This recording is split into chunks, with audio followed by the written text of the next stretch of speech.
Binti Arispe, and I'm going to be talking about women and social issues, and how they use that to navigate through social media or approach their situation.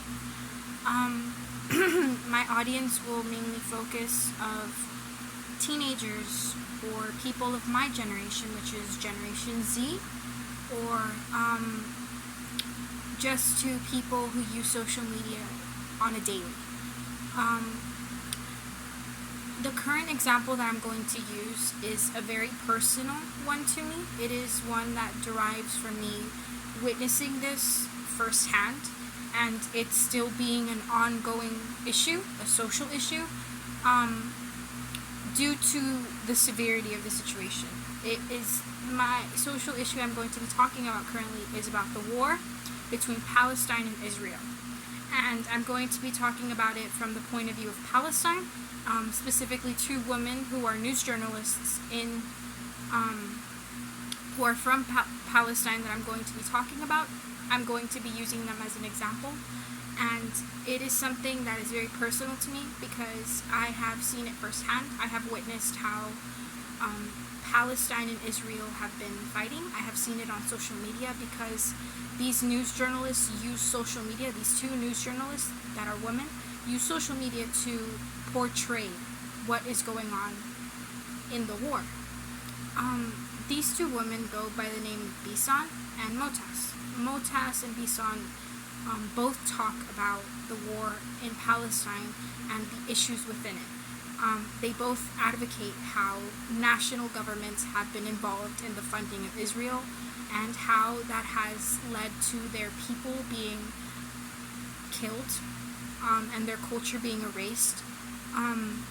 Motas and Bisan both publicly talk about it on their stories and on their Instagrams.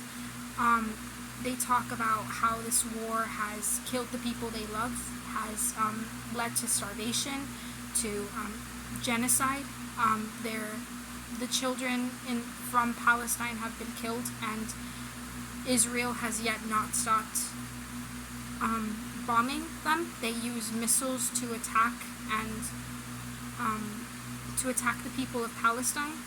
Motas and Bisan have specifically portrayed that by recording it or even just posting pictures about it, about the aftermath of these missile attacks, these bomb attacks, because it's directly aimed towards the people around them, to kill them. And Motas and Bisan talk about the severity of this, what happens after, where they're told to go to different parts of Palestine, like for example going from the north of Gaza or Palestine to the south of Palestine. They talk about how they've had to move around, or that they were moved out, that they had to go to the border of Egypt now. They talk about the severity of how the war has impacted them as individuals. They showcase the reality of it, and the reason why they do so is to vocalize to the public, to the people that are on social media witnessing this, people like me, that this is something that they are genuinely going through. This is something that is impacting them in their day-to-day lives. They need humanitarian aid, and they are not receiving it because of the war. And them showcasing this to us is their cry of help, their way of saying that they need this help. And by doing so, it shows us how women sometimes have no ulterior motives. They have no other way of asking for this help except through social media. They are perfect examples about how women need, if they need some sort of help, they use their social media platform to ask for it, or to even portray the reality of their situation so that they may receive that help. That is this purpose for Motas and Bisan. They want to receive help.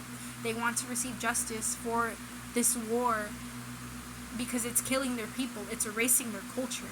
So them talking about this is how they are able to portray that on social media, how they utilize their social media platforms to inform others about this war, because they are news journalists. That is their purpose. So them navigating this situation, this war, and portraying the reality of it is how they utilize their social media platforms, how they talk about these social issues by using their title as a news journalist to talk about this. Bitch. You have no heart. Another example of a woman in social media that can be used to portray this this example of women using their social media platforms to advocate is this specific interview clip that I'm going to insert here about a classmate of mine talking about being a plus-sized woman in a society that doesn't allow you to be plus-sized, that shames you for being plus-sized. They're shaming girls are supposed to be She for talks girls. about in the interview how there was a comment she came across that said, oh, like where a plus-sized woman had posted herself and the comment said, oh, go eat a salad. Basically conveying that they should be skinnier, they should be on a diet, they shouldn't be portraying themselves as a plus-sized woman, basically shaming them for just existing in their bodies. And she says how that has had a negative impact on her self-esteem, but she also talks about the positive side of it. She talks about how her being a plus-sized woman and seeing other plus-sized women in her day-to-day life or her social media has allowed her to feel comfortable in herself. It's those images of these different women on social media that allowed her to feel that security in herself and her person, because she's seeing it firsthand on social media. Her experience is just one of the many experiences that women currently go through day to day, where they see something on social media that portrays something, especially towards self-esteem or image, because she talks about in the interview how it's always just been skinny girls. It's never, plus-sized women are not allowed to exist. They are shamed for it, and she says how being able to have the image of a plus-sized woman on social media has completely changed that for her. It has allowed her to find security in herself and post herself without feeling ashamed. That shows how women uplift each other or try to fight against the norm through social media by showcasing the reality of their situation. This connects back to Motas and Bison talking about Palestine, where they're showcasing the reality of the situation. This is the same currently in the situation with my classmate talking about her self-image, her personal overall. She's saying how women changing that norm of just seeing these different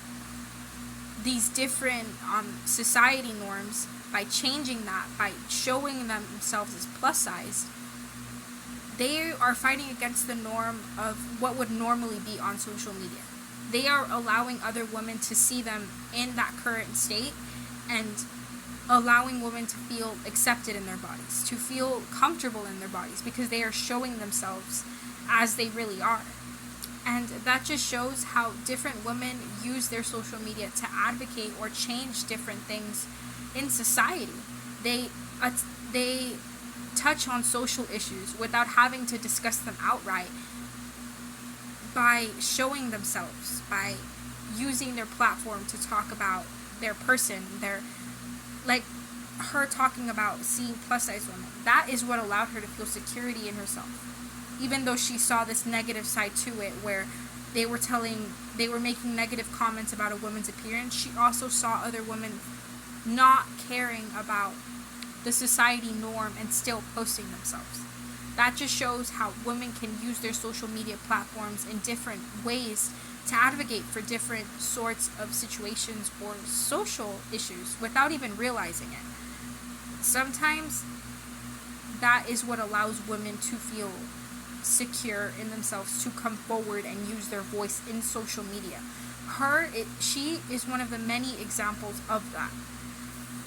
There is also another example of a woman using social media to convey themselves as a person.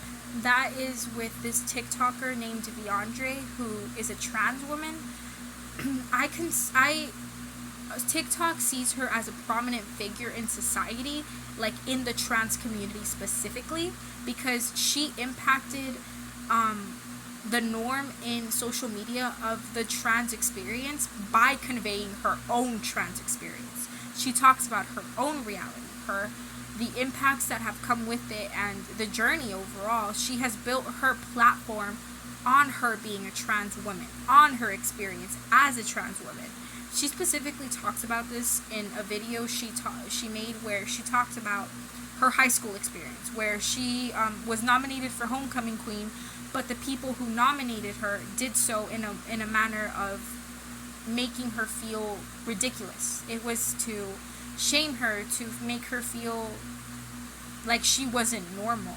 And she personally felt attacked for that because they did it all because she was a trans woman, because they didn't accept her. And she talks about how that did affect her. And I'm going to include a screenshot of that video and how it blew up.